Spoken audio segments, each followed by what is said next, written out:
Hey guys, I'm Jessie, and today we are going to be talking about all of the books that I read in the month of August.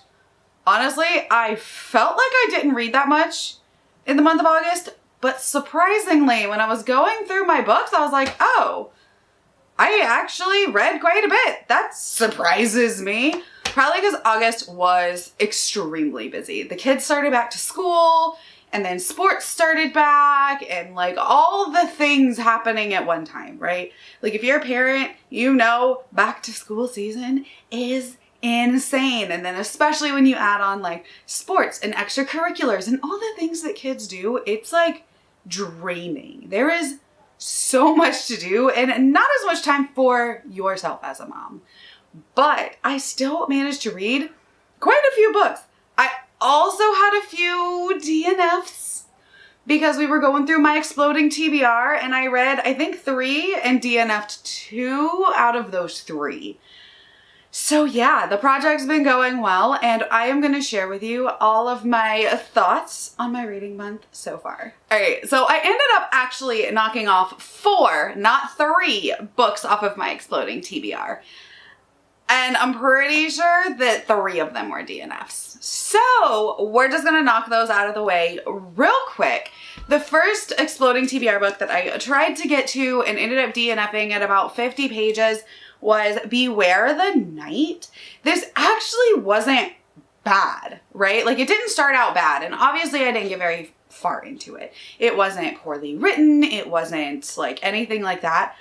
But while reading it, I just knew that this wasn't for me. I could feel the love triangle starting within the first 50 pages. Like I could feel the like 2007 YA vibes in this book right away. And I just was not feeling it. I don't know if it was just like my headspace or because I'm getting older and I've read a bunch of YA books and it read very much just like this is a pretty typical YA fantasy and I just wasn't feeling it.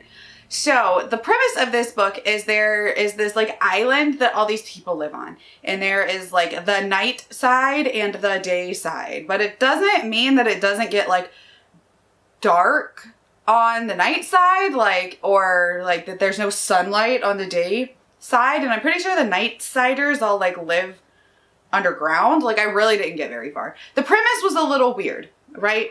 So you've got this like ruling class on the day side and people aren't allowed to go out after night. And of course you've got like, you know, the ruling class and they're kind of jerks. And then you've got like your lower class and they're basically like cannon fodder. And there's this war going on between the night and the day. And we start off following like our main girl who's like out foraging for grubs so she can fish to feed herself and her grandpa. And she's friends with a boy from a noble family, but like they're not supposed to be. So it's like forbidden, like, you know, the vibes. But then she meets like another boy and he's real nice to her. And like, we know where that's going, right? Well, there's this thing where like the people from the night end up raiding once a year the people from the day, and they just kind of like let it happen, like board up their houses and know that like these night people are gonna come in and kill a bunch of people. And like the aristocracy does absolutely nothing. They never get attacked. They're like having parties and stuff during while this is happening. Like it's really weird. And then if not enough people die or if too many people die, it wasn't really clear. Like they make a sacrifice out of somebody and like the whole town has to watch. And that's about where I stopped. It was weird. Just not for me. So we're going to unhaul this one and call it a book off the exploding TBR. Then next up off the exploding TBR, also a DNF, was Dark Shores. I got, how far on did I get to this one? Like 100 pages maybe? I think I got about 100 pages into this. And again, it just felt meh. Like it wasn't bad. It just wasn't like really grabbing me. Like it wasn't what I wanted. So I was like, okay, this is pretty YA. This is pretty like typical old school YA. And I just wasn't feeling that. And that seems to be my theme lately, is like, I just am kind of getting out of a lot of the YA books, which is fine. Because I can pass these on to people that I know will like them better. I am 33 years old. Like, that doesn't mean anything. I have actually some YA books that I loved this month, so that's not it. But yeah, I just wasn't feeling it. We're following this girl on a trader ship, and like her and her family are like pirates or traders, and they go around, and she's friends with this one girl in like the big city. But like her friend, we find out that she's been like kind of like promised off to be married to a jerk, and like there's political machinations and sea monsters, and it's all very good and interesting on the surface, but I just couldn't vibe with it, so we're gonna pass this one along too. All right, and the final DNF of the month, y'all might come for my head, and that is Kiss of Deception. I tried. This one was probably not a bad book, but I just wasn't feeling it. Like, again, I like the twist kind of on we don't know who the assassin is and who the prince is, and because they're both looking for her for different reasons, because she ran off on her wedding day. One of them's trying to kill her. One of them is the prince that she was supposed to marry. And she runs away to this like small town with her friend, and they're like living as barmaids, basically, like servers. And they meet these two boys, but we don't know, and they don't know who these boys are. And like why one of them's there to kill her, one of them's there to, I don't know, find her. Like, it's a really interesting, but I just wasn't getting on with it. So we're just gonna DNF and unhaul this. I actually have the other two books in the series, and those are gonna go as well. All right, then we have the final book off of my Exploding TBR that I did end up finishing, and that is A Bright Star by Erin Swan. And I gave this 3 stars. It wasn't bad, but it wasn't like, oh my god, it was good, but I had a fun time with this one. Again, this is pretty typical YA, except there is no love triangle, so that I think kind of knocked it up a little bit for me, because these other 3 probably had love triangles and this one not so much, so I loved that. This is about this girl who is an indentured servant, and she ends up kind of interrupting secretly a dragon pairing, not competition, but it's like a dragon pairing ritual. And she ends up making it so one of the dragons does not pair with the boy that it's supposed to. And of course she is like kicked out. She's sent to another home, and like she's treated really, really poorly, right? Like real bad. And her mother ends up being killed. So we got dead parents. We had 2 dead parents. Of course we do. And then she ends up being taken by this rebel group when they break into the new place that she's at in order to like kill the people in the house, but like she gets caught, so like they have to take her with them because they're like, oh well crap, she can talk, but like she just kind of goes and chills along with them, and she ends up kind of like joining up with this group of rebels, and there is a romance. There are dragon riders and dragons and dragon bonds and all the things that we love as far as like fantasy and dragons. Like the dragons talk in each other's heads, and I love that. And not really many people I've ever heard talk about this, at least here. And it might be because it's not a bad book, but it's also not a great book. Like, it's pretty obvious, like, what's happening, what's gonna happen. Like, there's no real surprises. And it's just a fun time, though. So I actually had a really fun time. I read this super quick. I gave it 3 stars. I would recommend picking it up if you want, like, a fun YA dragon book that's like not too heavy. I mean, there is some heavy topics. There is sexual assault, death of a parent, child abuse, but it's very much off page. Like it's very like fade to black on those. It is YA. There is no love triangle. There is like a grumpy love interest, and I just really enjoyed it. Like I said, 3 stars. It was not perfect, but I had fun. All right, so now we're gonna move on to the books that I read and finished that were not Exploding TBR project books. And first and foremost, the first book I ended up reading of the entire month is Fury Song. Y'all, this was a 5-star read. This conclusion to the Aurelian cycle was fantastic. It made me cry. It hit me right in the feels. Like, it was amazing. Everything I wanted in the end of a series. It was bittersweet. And I love how it wasn't wrapped up pretty in a nice little bow like a lot of like YA fantasy is. It was very much a life goes on. You can kind of see what happens at the end, but you know that there is more that could be told, but like it doesn't need to be told, if that makes sense. Like it's a very much a life goes on, but we have achieved our goals in the best way that we could have.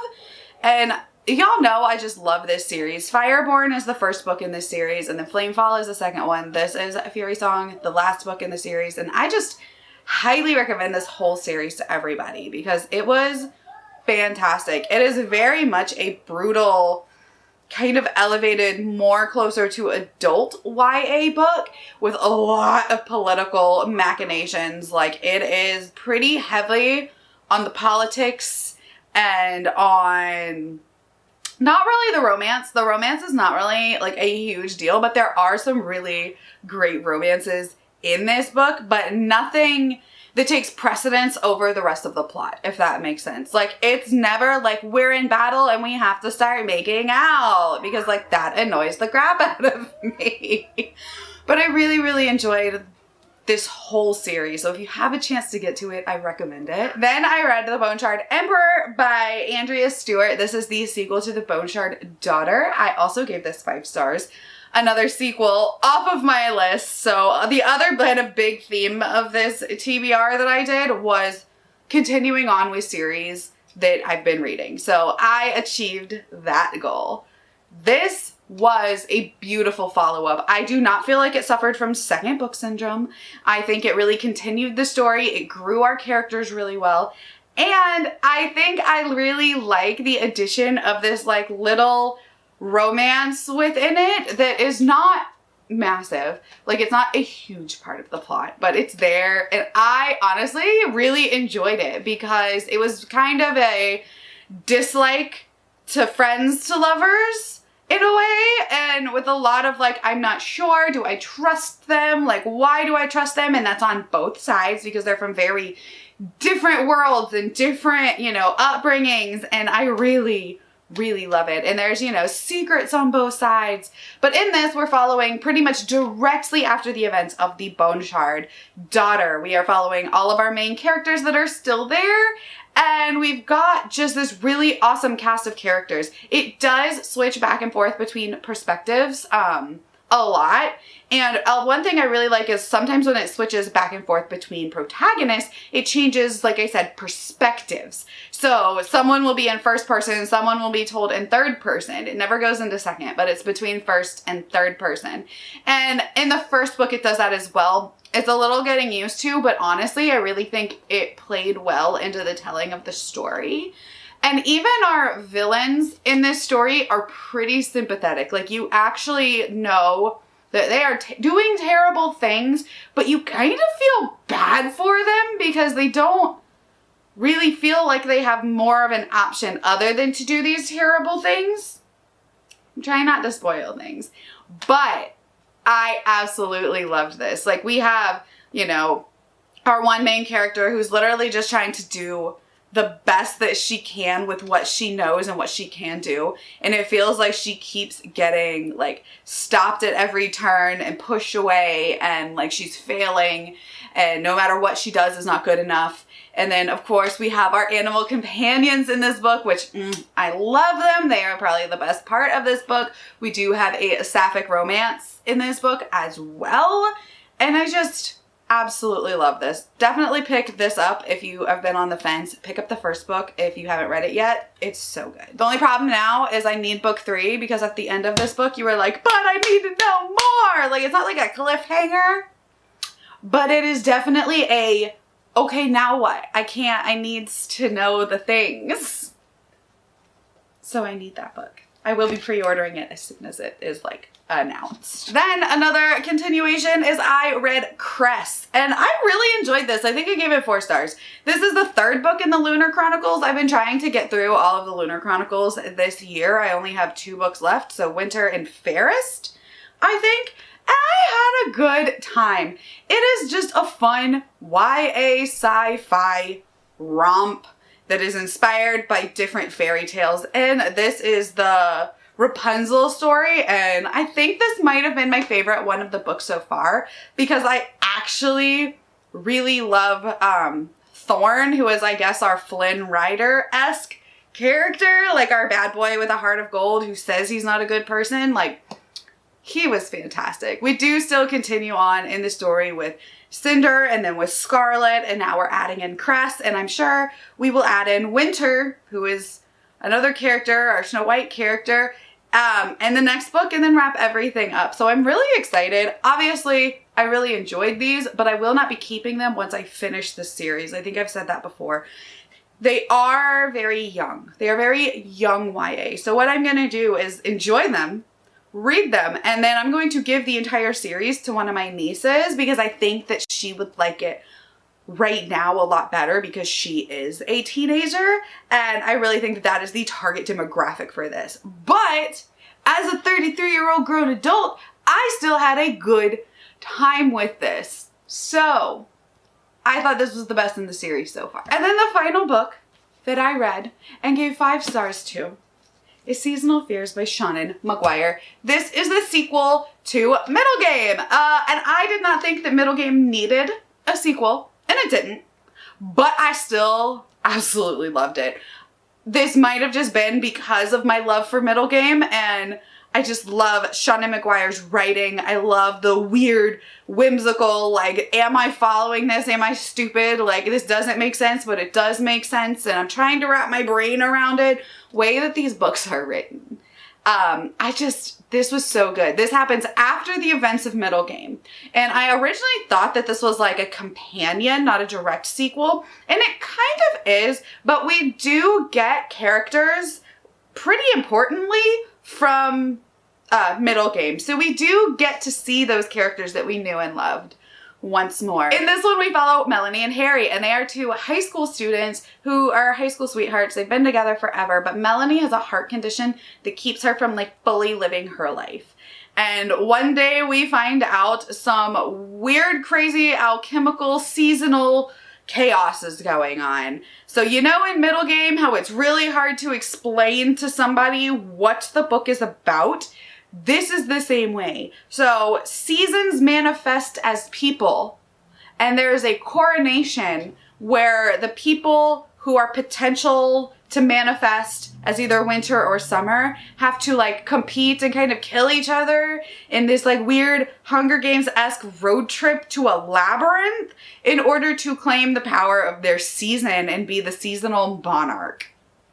If that made any sense to you, bless you, because like I feel like I'm making 0 sense talking about this book, but it was so good. If you've read Middle Game, you know the weirdness that is Middle Game, and this is right there with it. Is it perfect? No. Should I maybe have rated it lower than a 5-star? Probably, but I rate with my heart. And after I finished this book, my heart said 5 stars. You loved it. You couldn't put it down. I was just going through it. Like, this is all I wanted to do was be absorbed in this book anytime I was reading it. And every time I had to put it down, I was like, no, but I need to pick it up. So I rated 5 stars with my heart, and I loved it. And I know not everybody's going to because it's not exactly like Middle Game, but I don't care. I loved it. I had a great, great time. All right. And that was everything that I read in the month of August.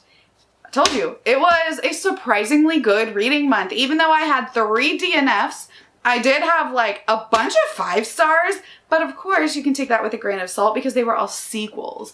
And I do tend to rate sequels to books I already loved pretty on par with the book I already loved. Because like if I already loved book 1, I'm probably gonna love the second book unless something real weird goes on and messes it up, right? But yeah, I now have, you know, 3 books off of my shelf from the Exploding TBR. 1 that I probably will keep.